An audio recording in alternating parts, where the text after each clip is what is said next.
नमस्कार दोस्तों। आज की कहानी है सास बहू की जोड़ी।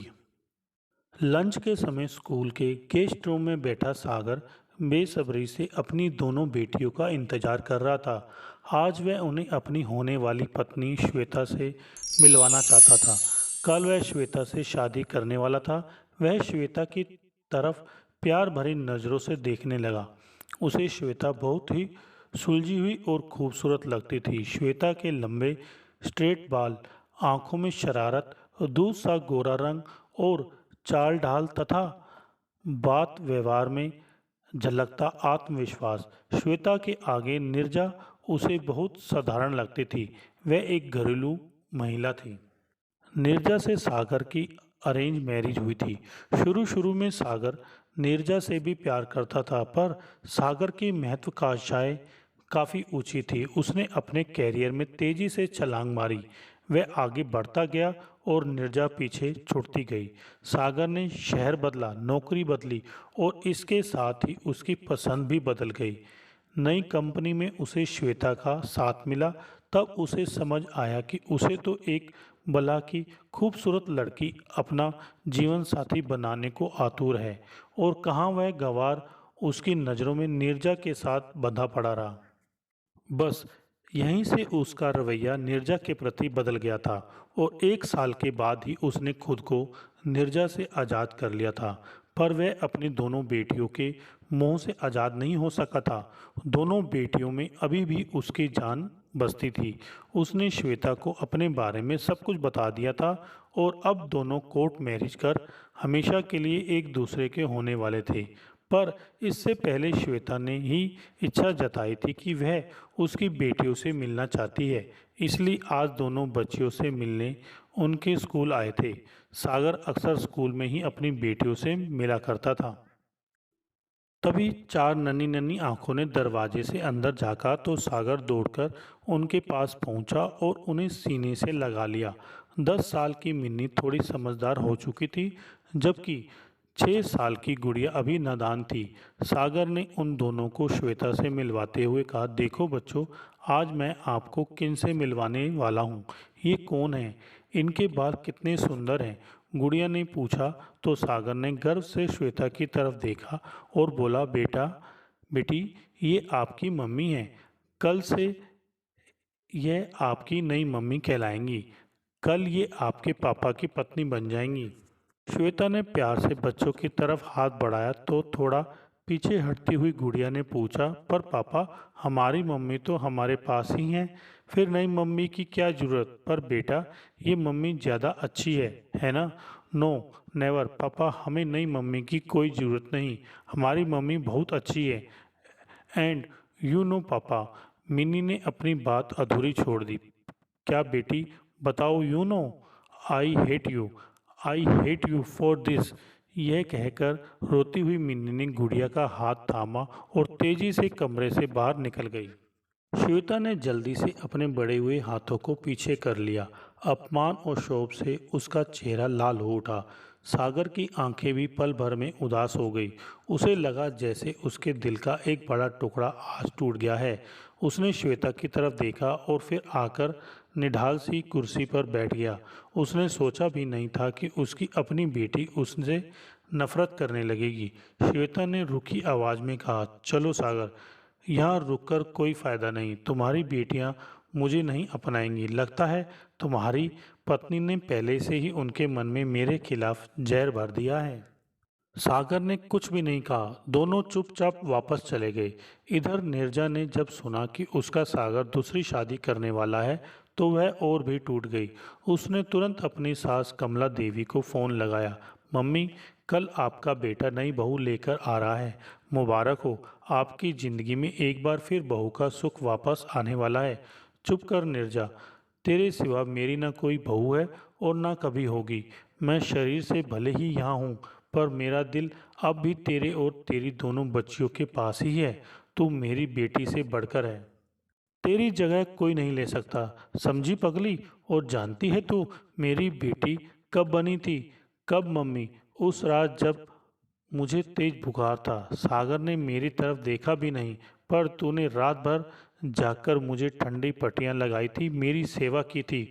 उसी रात मैंने तुझे अपनी बेटी मान लिया था। मम्मी, आपकी जैसी माँ पाकर मैं धन्य हो गई। आज मेरी माँ जिंदा होती तो वे भी आपका प्यार देखकर। कहते कहते वह रोने लगी तो सास ने टोका, देख बेटी, मुझे माँ कहा है ना, फिर रोने धोने की क्या जरूरत। हमेशा मुस्कुराती रहे मेरी बच्ची।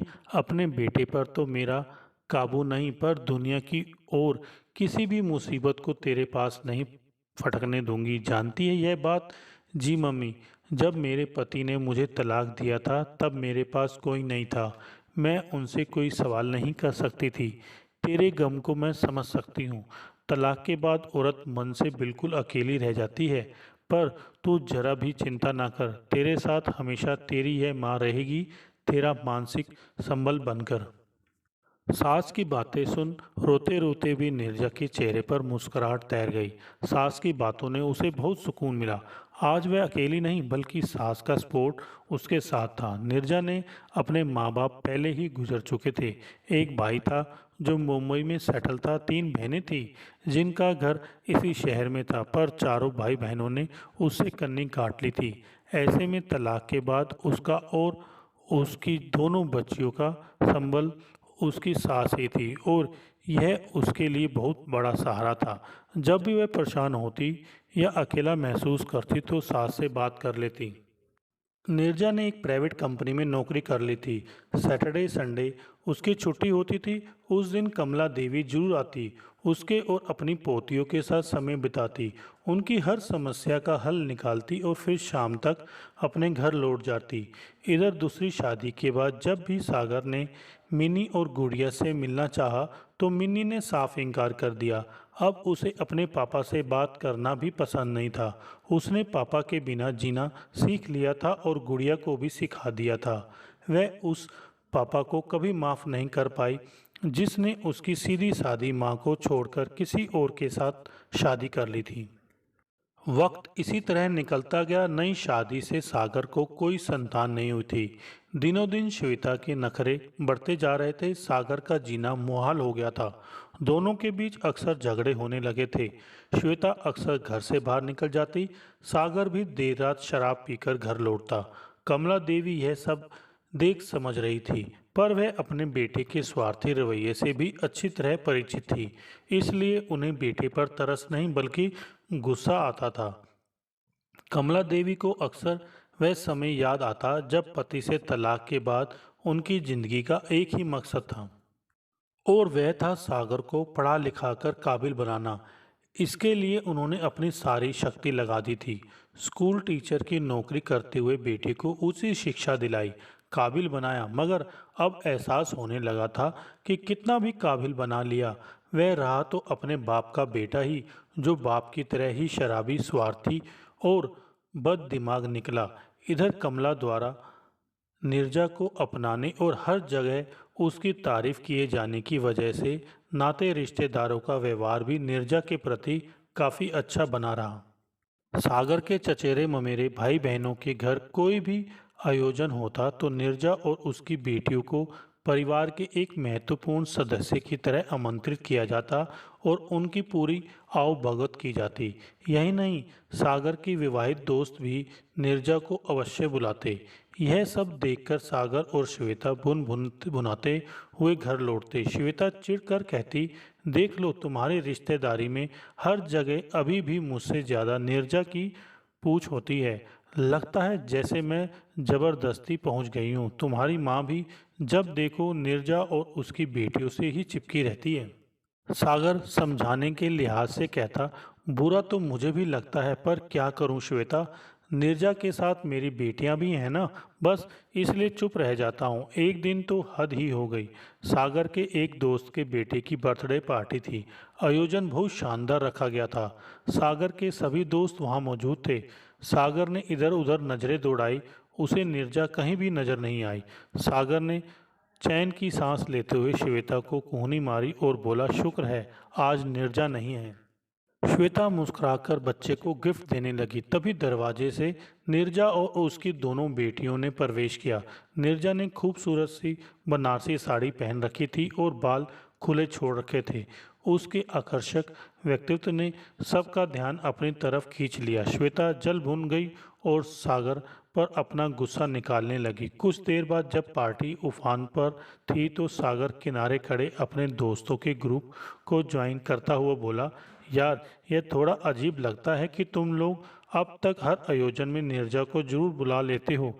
तुम लोग जानते हो ना कि मैं नीरजा से अलग हो चुका हूँ, अब उसे बुलाने की क्या जरूरत। एक दोस्त गुस्से में बोला, क्या बात कह दी यार, तू अलग हुआ है भाभी से, पर हम तो अलग नहीं हुए ना।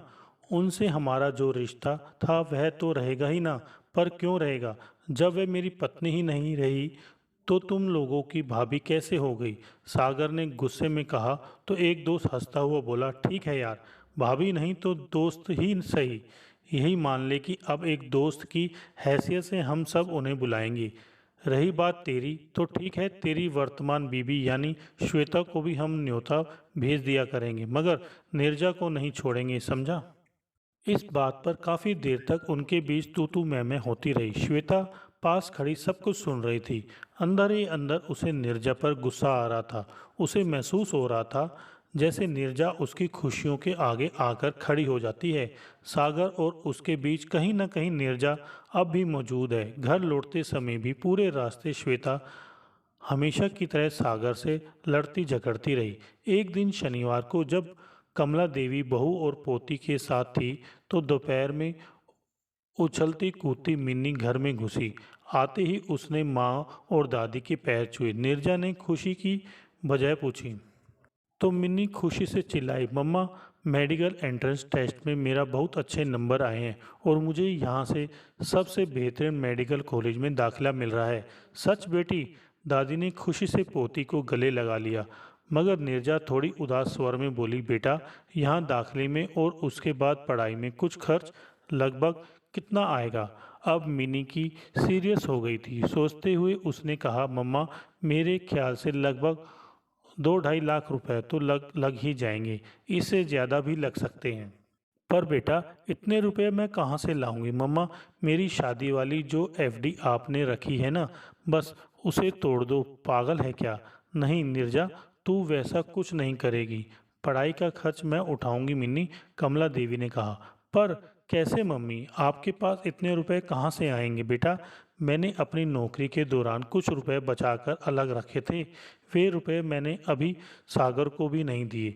अब उन्हें अपनी मिन्नी के मेडिकल की पढ़ाई के लिए खर्च करूंगी, इसका अलग ही सुख होगा। नहीं मम्मी, उन्हें आप ना निकालें, वैसे भी इस उम्र में आपको पैसे अपने पास रखने चाहिए। कल को सागर ने कुछ गलत व्यवहार किया या बिजनेस डुबो दिया तो आप। अरे नहीं बेटा, जिसके पास तेरे जैसी बेटी और इतनी प्यारी पोतनियां हैं उसे क्या चिंता। और फिर मेरी पोती डॉक्टर बनेगी, इससे ज़्यादा खुशी की बात और क्या हो सकती है। अगले दिन ही कमला देवी ने पोती की पढ़ाई के लिए रुपयों का इंतजाम कर दिया। वक्त इसी तरह गुजरता रहा। सागर के जीवन में अब कुछ नहीं बचा था। श्वेता कई सालों से ऑफिस के किसी कलीग के साथ अफेयर चला रही थी। इधर सागर अब और भी ज्यादा शराब में डूबा रहने लगा था। छोटी छोटी बात पर वह माँ पर भी बरस जाता। कमला देवी का दिल कई दफा करता कि सब कुछ छोड़कर चली जाए, पर बेटे का मोह कहीं ना कहीं आड़े आ जाता। जितनी देर श्वेता और सागर घर में रहते झगड़े होते रहते। कमला देवी का घर में दम घुटता। उनकी उम्र भी अब काफ़ी हो चुकी थी। वे करीब 80 साल की थी। उनसे अब ज़्यादा दौड़ भाग नहीं हो पाती थी। नीरजा के पास भी वे कई कई दिन बाद जा पाती। एक दिन उन्हें अपने बेटे में दर्द महसूस हुआ। यह दर्द बार बार होने लगा। एक दिन कमला देवी ने बेटे से इसका जिक्र किया तो बेटे ने उपेक्षा कहा, अरे माँ, तुमने कुछ उल्टा सीधा खा लिया होगा, वैसे भी इस उम्र में खाना मुश्किल से ही पचता है। पर बेटा यह दर्द कई दिनों से हो रहा है। कुछ नहीं माँ, बस गैस का दर्द होगा, तू अजवाइन फाँक ले, कहकर सागर ऑफिस के लिए निकल गया। अगले दिन भी दर्द की वजह से कमला देवी ने खाना नहीं खाया, पर सागर को कोई परवाह न थी। 2-3 दिन बाद जब कमला देवी से रहा नहीं गया तो उन्होंने फ़ोन पर बहू नीरजा को यह बात बताई। नीरजा एकदम से घबरा गई।